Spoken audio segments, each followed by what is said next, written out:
Already है।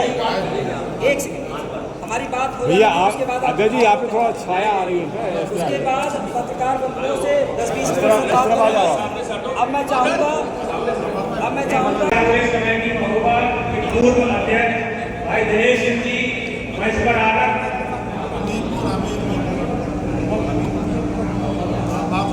मुख्य अतिथि महोदय के सम्मुख अपनी बात रखें।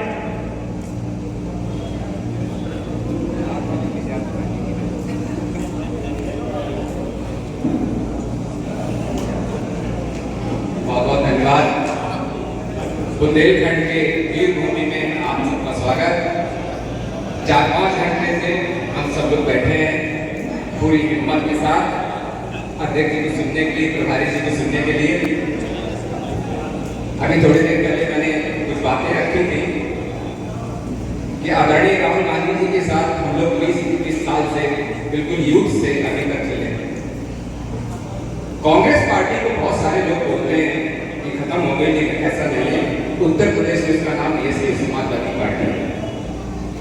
जब तक कि बीएसपी और समाजवादी पार्टी का वोटर यहाँ नहीं आएगा, तब तक उत्तर प्रदेश में सरकार नहीं बनाई जा सकती।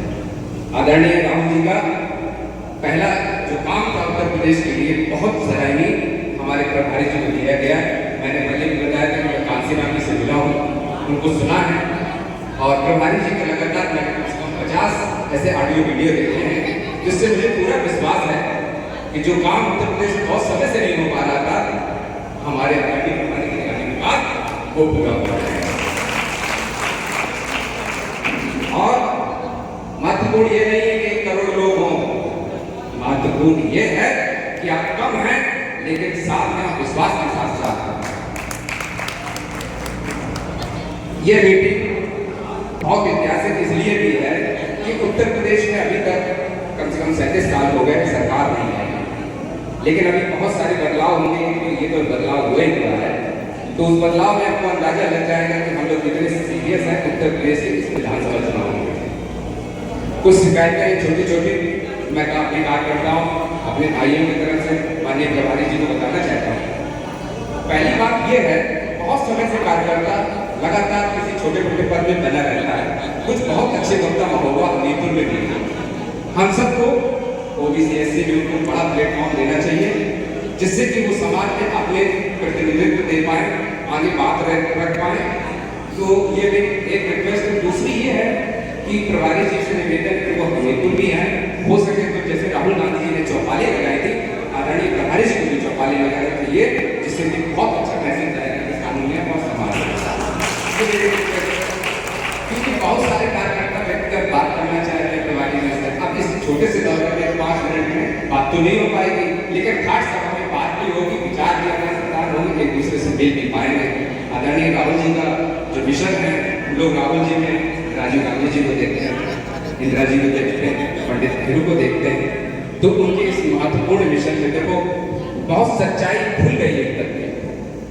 सच और झूठ का जो अंतर था, लगातार कांग्रेसी कोशिश कर रहे थे, हम कर नहीं पा रहे थे, लेकिन मंदिर चोरी से ये बात क्लियर हो गई है कि कांग्रेसी सच्चे हैं और भाजपाई झूठे हैं। थोड़ा सा सब लोग प्रयास करेंगे, सब अच्छा हो जाएगा। बहुत सारे वक्ता हैं, तो मैं प्रभारी जी को, सभी कार्यकर्ता नेताओं की तरफ से स्वागत करता हूँ, और हम सबको आपकी ताकत मिलेगी तो हम लोग दिखा देंगे कि कांग्रेस वाले क्या है। धन्यवाद। धन्यवाद दिनेश भाई। अब इसी क्रम में मैं सूर्य किशोर तिवारी जी, जिला सचिव हमीरपुर से आग्रह करता हूँ वो आकर के अपनी बात रखें। माननीय प्रभारी जी, माननीय गुजरात खाबरी जी, आपका इस वीर भूमि धरती महोबा पर हमीरपुर और महोबा के कांग्रेस के द्वारा स्वागत है, वंदन है। और बड़ी खुशी की बात है कि जिन गरीबों, दलितों, वंचितों, अल्पसंख्यकों विष्णु की लड़ाई कांग्रेस लड़ती है।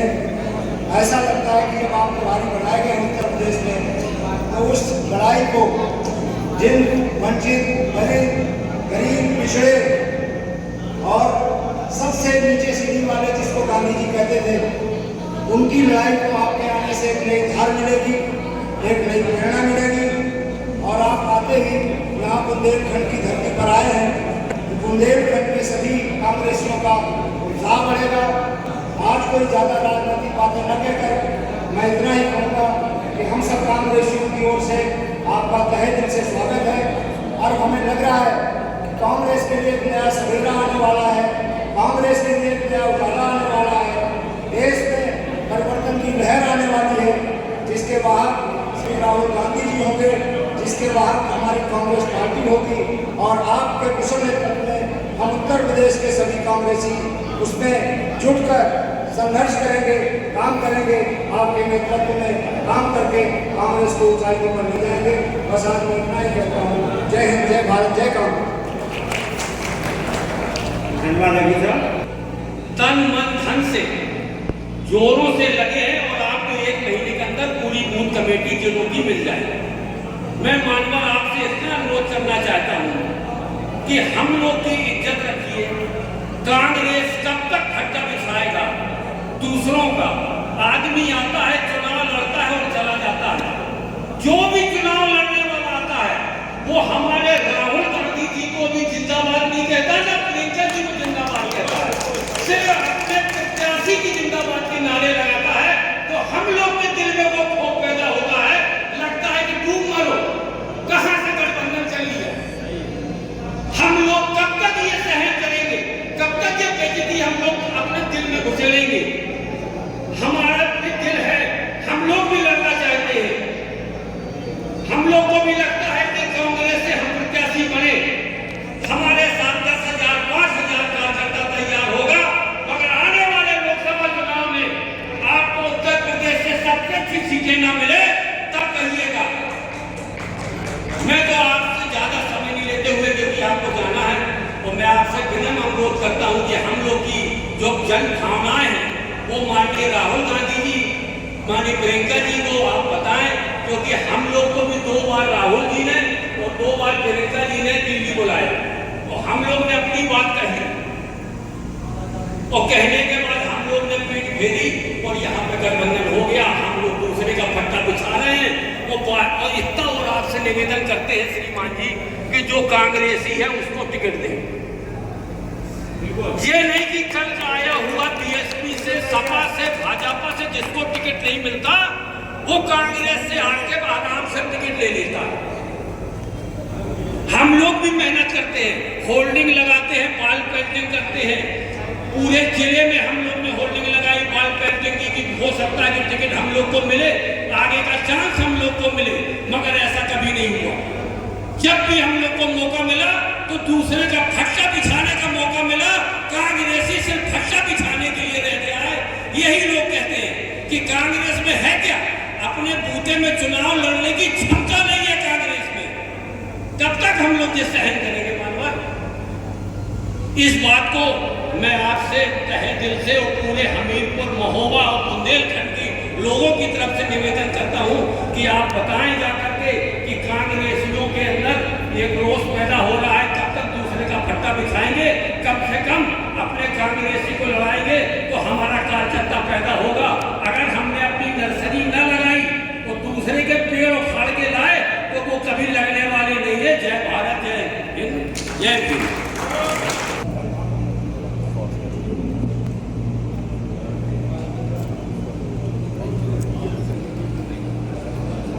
महेश भाई, हाँ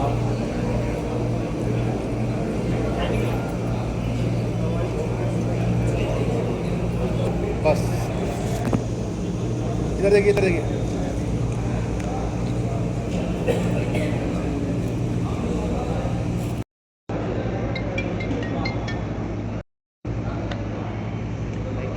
पर उपस्थित पूर्व सांसद, पूर्व प्रदेश अध्यक्ष माननीय ब्रजलाल खाबरे जी और हमारे सम्मानित वर्तमान पूर्व कमेटी के जिला पदाधिकारीगण, जिला उपाध्यक्षगण, जिला महासचिवगण, नगर ब्लॉक के पूर्व पदाधिकारी, वर्तमान पदाधिकारीगण, सम्मानित उपस्थित जो महानुभाव बैठे हैं, मेरा सबको प्रणाम। अभी बात चल रही थी बूथ पर हम लोग कैसे पहुंचे हैं। अकेले एक जिला अध्यक्ष के रहते हुए संभव नहीं है कि हर बूथ तक पहुंचा जा सके। तो मैं चाहता हूं, वो अनुरोध करूंगा अपने जिला अध्यक्ष से कि जो जिला कमेटी है, इन जिला कमेटी को कार्यभार सौंप दिया जाए। 10-20 बूथ भी या एक मंडल जो बनाए गए हैं, इनके आधार पर इनको जिम्मेदारी नहीं दिया जाए, टारगेट दिया जाए कि इतने दिनों के अंदर उनको अपने जो बूथ बनाना है। वरना जिला अध्यक्ष तो मैं भी अभी 5 साल रहा हूँ, मैं 11,300 बूथ तक पहुँच पाया हूँ। 800 बूथ हैं हकीकत जो है। और देखिए, एक बार और कहना चाहता हूँ कि कागज भरने से, कागज शोभा देने से ना तो बूथ मजबूत होंगे और ना कांग्रेस पार्टी मजबूत होगी। जैसे ये समय पूरे उत्तर प्रदेश में यही चल रहा है कि कांग्रेस का शोभा बढ़ा रहा है। संगठन अकेली एक जगह की बात नहीं है, पूरे उत्तर प्रदेश की बात है। मुझे जिला जालौन का फ्रंटल संगठन का कोऑर्डिनेटर बनाया गया, उसकी जिम्मेदारी गई। मैं जालौन गया तो जालौन के जो शहर अध्यक्ष हैं, उन लोगों ने अभी तक ये मैंने जब कहा कि भैया चलिए बूथों पर चलना है, मंडल स्तर पर चलना है, तो उनका कहना रहता था कि अध्यक्ष जी तुम बहुत दूर से आते हो, तुमको को टाइम हो जाएगी, तो यहाँ पे अगर 4-5 बजे के कोई नहीं मिलेगा। लेकिन मेरे साथ एक दिन भी एक मंडल अध्यक्ष से मुलाकात नहीं की करवाई गई। और जब मैंने कहा कि भैया जो मंडल अध्यक्ष बनाए हैं उनकी सूची भी मुझे दे दीजिएगा, तो उनका कहना था हमारे शहर अध्यक्ष जी का कि अगर आपको चाहिए तो लखनऊ से मंगवा लीजिए, मैं तो लखनऊ भेज दिया है। अब बताइए, जब शहर अध्यक्ष, जिला अध्यक्ष अगर जो प्रभारियों को भेजा जा रहा है, उन प्रभारियों के साथ ऐसा सलूक करेंगे, तो फिर कैसे हो सकती है कांग्रेस मजबूत।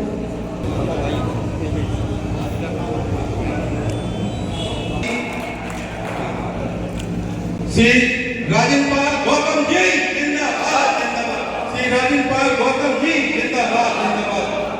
साथियों, राष्ट्र की आजादी में जिस पार्टी की और जिस संस्था की मुख्य भूमिका रही, प्रमुख भूमिका रही है, अपनी गौरवशाली ऐतिहासिक विरासत को संभालने वाली कांग्रेस पार्टी को पूरे उत्तर प्रदेश में सुदृढ़, सुसंगठित और मजबूत करने के लिए हमारे उत्तर प्रदेश के प्रभारी माननीय राजीव गौतम जी का मैं उनसे आग्रह करूंगा कि वो आए और आप उत्तर प्रदेश और महबूबा का माइक आपके हवाले रखें। बहुत बहुत धन्यवाद। सबसे पहले फूले साहू अम्बेडकर को नमन, गांधी, नेहरू, आजाद, सरदार पटेल को नमन, बुंदेलखंड की धरती को नमन। मंच पे आसीन सभी हमारे वरिष्ठ साथी और सामने बैठे हुए हमारे माताओं, बहनों और क्रांतिकारी साथियों, जय भीम, जय संविधान, जय भारत, जय कांग्रेस। साथियों, आज पूरा देश अपने आप को ठगा हुआ महसूस कर रहा है। जब आप इतिहास को पढ़ेंगे तो कांग्रेस का वो गौरवशाली इतिहास आपको याद आएगा। जब अंग्रेज भारत के ऊपर राज कर रहे थे तो अंग्रेजों ने भी सोचा था कि कभी उनके राज का अंत नहीं होगा, और अंग्रेजों से पहले मुगलों ने भी सोचा था कि कभी उनके राज्य का अंत नहीं होगा। लेकिन कांग्रेस के नेतृत्व में आजादी का आंदोलन लड़ा गया, लाखों लोग जेल गए, हजारों लोगों ने अपने प्राणों की आहुति दी और भारत को अंग्रेजों से न केवल आजाद कराया, बल्कि जो सबसे महत्वपूर्ण बात यह है कि जब भारत आजाद हुआ तो भारत गरीब देश था, लेकिन वो गरीब भारत कांग्रेस के नेतृत्व में लगभग मुफ्त में शिक्षा दे रहा था। और आज बीजेपी के राज में जब भारत अमीर हो गया, दुनिया की चौथी इकोनॉमी हो गया, तो शिक्षा इतनी महंगी हो गई कि भारत के आम लोगों से शिक्षा छिन गई। आज ना सरकारी नौकरियां बची हैं, ठेकेदारी प्रथा ने सबको तबाह कर दिया, किसानों को से जबरन उनकी जमीनें छीनी जा रही हैं औने पौने दाम देकर, और अगर वो विरोध करते हैं तो सरकार उनके खिलाफ मुकदमा दर्ज करके जेल में डाल देती है।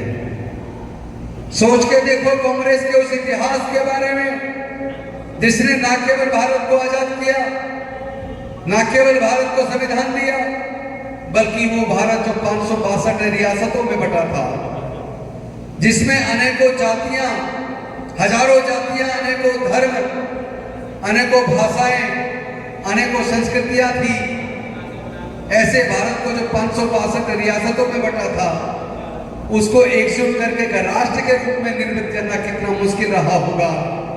लेकिन कांग्रेस ने डॉक्टर बाबा साहेब अम्बेडकर जी के नेतृत्व में जो संविधान बनाया, गांधी जी, नेहरू जी, मौलाना आजाद जी, सरदार पटेल जी, वे तमाम स्वतंत्रता सेनानी और संविधान निर्माताओं ने मिलके एक ऐसा सशक्त संविधान दिया जिसने भारत को एकजुट करके एक राष्ट्र के रूप में, मजबूत राष्ट्र के रूप में निर्मित किया। और ये खूबसूरती इस संविधान की है कि भारत के सारे आसपास के देश देख लो, श्रीलंका में विद्रोह हुआ, तख्ता पलट हुआ, पाकिस्तान में तख्ता पलट हुआ, अफगानिस्तान में तख्ता पलट हुआ, नेपाल में तख्ता पलट हुआ, बांग्लादेश में तख्ता पलट हुआ, लेकिन एक भारत है वो मजबूती के साथ खड़ा है।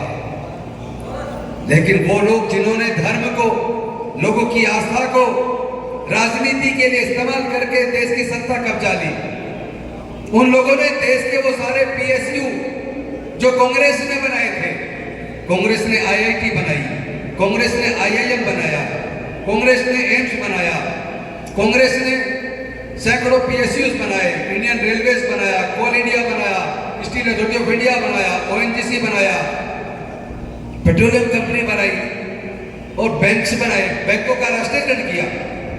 तो ऐसा सैकड़ों जो पीएसयू बने जिसमें करोड़ों लोगों को नौकरियां मिली, वो सैकड़ों पीएसयू कांग्रेस ने बनाए थे। लेकिन जब से भारतीय जनता पार्टी सत्ता में आई, उसने सारे पीएसयू बेच दिए और जो बिक गया वहां सरकारी नौकरियां खत्म हो गई, ठेकेदारी प्रथा लागू कर दी, 4th क्लास एम्प्लॉयमेंट पूरा आउटसोर्स करके ठेके पे दे दिया। अब तो हालात ये है कि आपको अपने बच्चों को हायर एजुकेशन में इंजीनियरिंग की डिग्री, मेडिकल की डिग्री, लॉ की डिग्री, मैनेजमेंट की डिग्री, तमाम तरह की डिग्री करने के लिए सरकारी कॉलेज से भी 15 लाख से 1 करोड़ रुपया तक खर्च करना पड़ता है। और इतना खर्च करने के बाद भी कोई गारंटी नहीं है कि उसको नौकरी मिल जाए। ऐसी बुरी हालत में लाकर देश को खड़ा कर दिया। आपकी आस्था का इस्तेमाल करके, आपकी भावनाओं की, आस्था की हत्या करके, धर्म को हथियार बना के इन्होंने देश की सत्ता पे कब्जा कर लिया, देश के सारे धार्मिक स्थलों पर कब्जा कर लिया। और अब जो आस्था से आप चढ़ावा चढ़ाते हैं, उन धार्मिक स्थलों को एक एटीएम की तरह इस्तेमाल कर रहे हैं। वहां से लगातार हजारों करोड़ रुपया इन लोगों ने चुराया है। 400 इन्होंने प्राइवेट सिक्योरिटी गार्ड रखे। मैं पूछना चाहता हूं, देश के अंदर जब पुलिस है, सीआरपीएफ है, सीआईएसएफ है, फिर आपने प्राइवेट 400 सिक्योरिटी गार्ड क्यों रखे? इसलिए रखे कि अगर पुलिस के सामने आप वहां से चोरी करके ले जाते तो आपकी चोरी पकड़ी जाती, पता लग जाता आप कहां लेके जा रहे हैं। लेकिन चूंकि आपने प्राइवेट सिक्योरिटी के संरक्षण में वहां से चुराया है, तो जब इस मंदिर का शिलान्यास मोदी जी ने किया, मंदिर बनने के बाद उद्घाटन मोदी जी ने किया, उसका प्राण प्रतिष्ठा मोदी जी की देखरेख में हुई, उसका ट्रस्ट बनाया तो वो भी मोदी जी ने बनाया, और ट्रस्ट बनने के बाद एसओपी बनाया तो वो मोदी जी ने बनाया। तो फिर चोरी जब हुई, लाखों करोड़ों रुपए की चोरी हुई, सुना है कि 2-3 हजार करोड़ रुपया अब तक चोरी हुआ होगा, क्योंकि मंदिर बनने से पहले विश्व हिंदू परिषद के लोग बनाते हैं, जो बनने से पहले 1400 करोड़ रुपए इकट्ठा हुआ था, उस 1400 करोड़ का था पता नहीं है। और मंदिर बनने के बाद जो चढ़ावा चढ़ा, प्रतिदिन जो वहां चोरी हुई है वो भी 300-400 करोड़ नहीं है, वो भी 1000 करोड़ तक पहुंच गई है। तो ऐसे में ऐसी सरकार जो आपकी आस्था का इस्तेमाल करके धर्म को सीढ़ी बनाकर, जिसने देश की सत्ता कब्जा ली, आपको शिक्षा महंगी करके आपसे शिक्षा छीन ली और धीरे धीरे इस देश के संविधान में लोकतंत्र को खत्म कर दिया। इसीलिए राहुल गांधी जी आज आपके बच्चों के भविष्य के लिए, देश दोबारा से गुलाम ना हो जाए, देश के संविधान को एक खत्म ना कर दे, इसीलिए राहुल गांधी जी आज हम सब के लिए सड़क पे उतरे हैं। बाहर भी राहुल गांधी इस देश को बचाने के लिए, इस लोकतंत्र को बचाने के लिए इस लड़ाई को लड़ रहे हैं। और हम और आप सब लोग मिलके आदरणीय राहुल गांधी जी के हाथों को मजबूत करेंगे। इस देश को, इन धर्म को इस्तेमाल करके सत्ता पाके आपके बच्चों का भविष्य बर्बाद करने वाले लोगों के हाथ से देश को बचाएंगे, ये हमने संकल्प किया है। अभी तो मेरा पहला इनिशियल दौरा है, इसके बाद सभाएं होंगी। अभी तो कार्यकर्ताओं से बात कर रहा हूँ, लेकिन अब जितनी भी विधानसभाएं हैं सब में बड़ी बड़ी सभाएं होंगी। सभा में आप सबको मौका भी मिलेगा, आपके साथ बैठकर चर्चा भी की जाएगी। बस याद रखना, अब आप मेहनत करेंगे तो आने वाली सरकार कांग्रेस की बनने वाली है। 37-38 साल का सूखा खत्म होने वाला है, लेकिन आपको अपने पुराने दिन याद करो, अपने गौरवशाली कांग्रेस के इतिहास को याद करो। आप ही ने आधुनिक भारत का निर्माण किया है और अब दोबारा से भारत को इन्होंने गुलाम बना लिया, तो आजादी की एक दूसरी लड़ाई आपको लड़नी पड़ेगी। और इस बार लड़ाई राहुल गांधी जी के नेतृत्व में हम लड़ेंगे। हम जानते हैं कि ये लड़ाई हम जीतने वाले हैं, लेकिन इसके लिए आपको तैयार होना पड़ेगा। कोई सोचे पैसे से टिकट मिल जाएगा, कोई सोचे ऊपर से मिल जाएगा, ऐसा इस बार कुछ होने वाला नहीं है। जो मेहनत करेगा, काबिल होगा, जो जीत के लाएगा, ऐसे कार्यकर्ताओं में से मजबूत लोगों को हम लोग टिकट देंगे, मजबूती के साथ चुनाव लड़ेंगे और हम लोग जीतेंगे। क्योंकि मेरी 7 बजे की बांदा से ट्रेन है और बांदा में भी हमारे लोग इंतजार कर रहे हैं, इसलिए आज मजबूर हूँ, इसलिए जल्दी जाना पड़ रहा है। आपको मैं सुनना चाहता था, लेकिन जब अगली बार आऊँगा तो टाइम निकाल के आऊँगा और कोशिश करूँगा रात को इधर ही कहीं रुकूँ, ताकि कम से कम पर्सनल भी जो लोग मिलना चाहते हैं उनसे पर्सनल भी बात करूँगा। बहुत बहुत धन्यवाद। जय भीम, जय भारत, जय संविधान, जय कांग्रेस। धन्यवाद। बुंदेलखंड के 2 दिवसीय दौरे पर थे, महोबा पहुंचे हैं। आज ही डिप्टी सीएम ने कांग्रेस साफ का नारा दिया है, क्या कहेंगे? ये नारा तो वो सालों से सपना देख रहे हैं कि कांग्रेस मुक्त भारत बने, लेकिन कांग्रेस मुक्त भारत करते करते वो इस कगार पे पहुंच गए हैं कि वो इतने पीक पे चले गए, उनका भी नीचे उतरना शुरू हो गया है।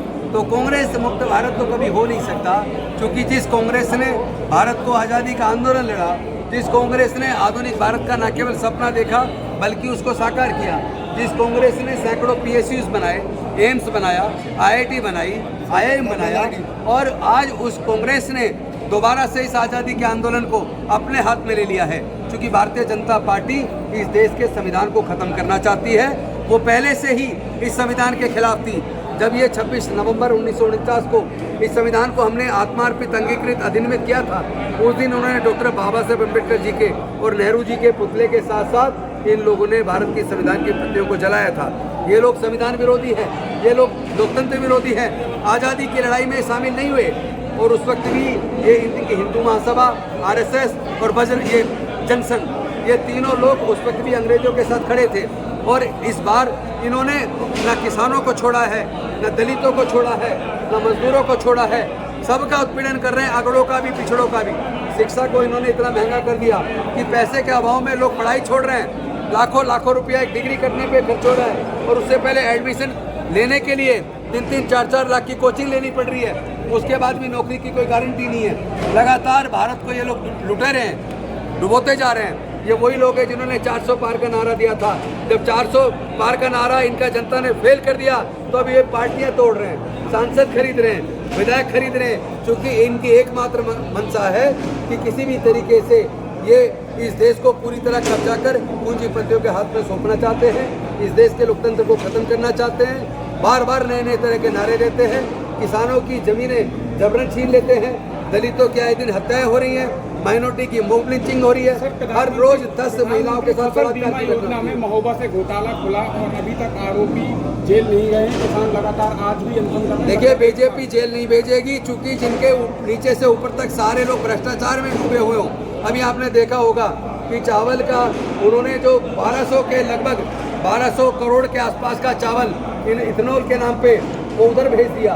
तो इन लोगों से आप उम्मीद क्या करेंगे? इन लोगों ने जिन्होंने राम का इस्तेमाल सत्ता पाने के लिए किया और राम के चढ़ावे को ही चोरी कर लिया, तो ऐसे लोगों से उम्मीद भी क्या की जा सकती है?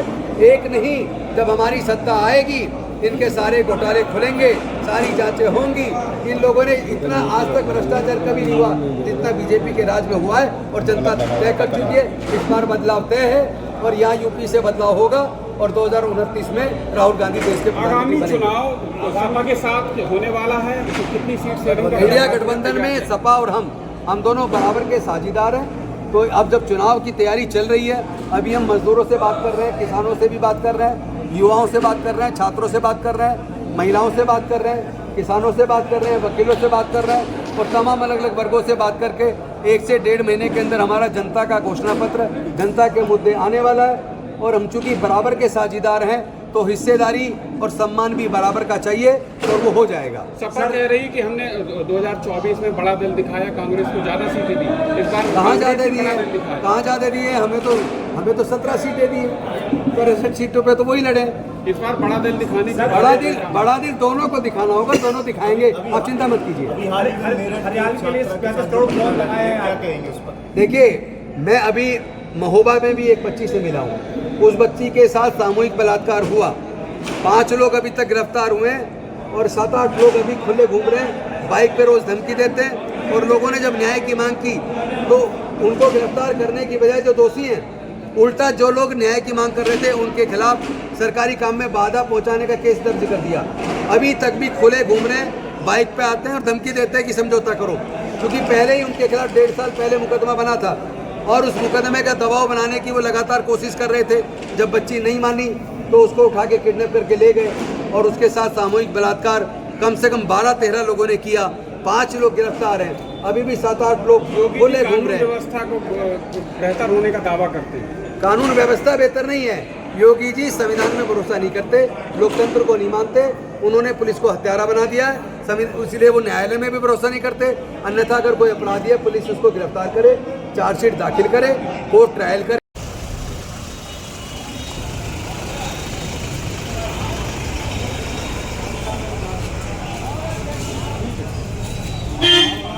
कांग्रेस का हाथ आम आदमी के साथ। उमेशी देवी कोरी, संपादक Dravid Bharat Samachar. Please subscribe, like, share now. @Dravid Bharat Hindi. Editor Umeshwari Devi.